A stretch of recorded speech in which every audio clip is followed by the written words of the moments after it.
Survivor Series 2014 was solid.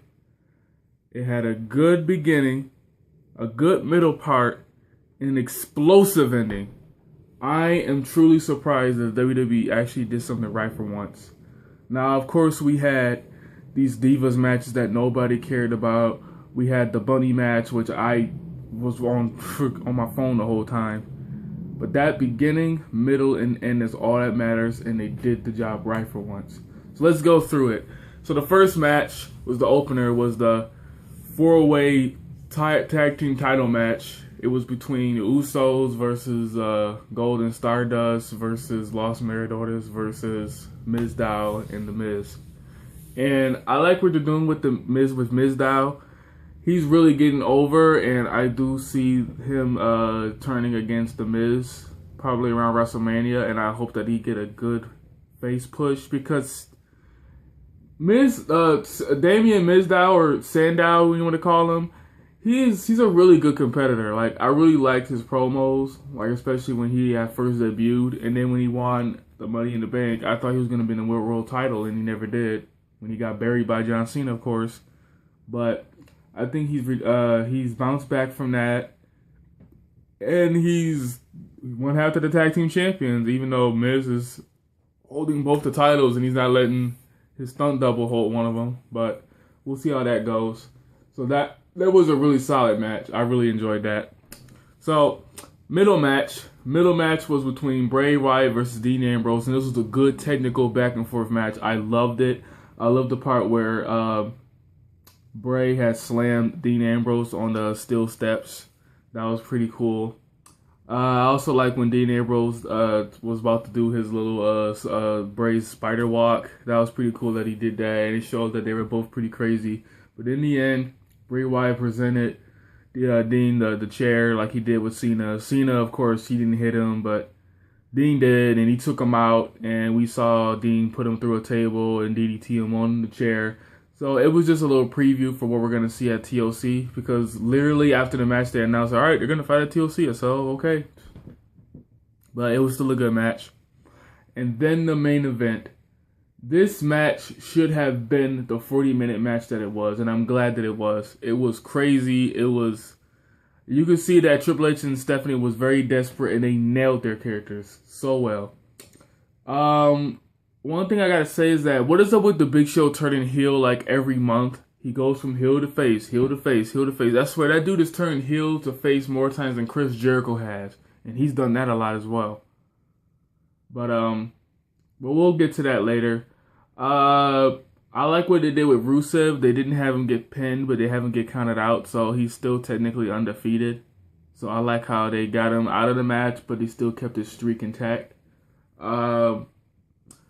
I also like that how John Cena was not the one to survive. It was Dolph Ziggler. Dolph Ziggler, he put on a show tonight. I know this video won't be recorded. Will be uploaded on Monday.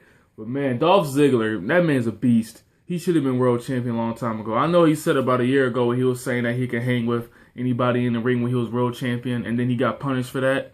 He was telling the truth. That guy's great.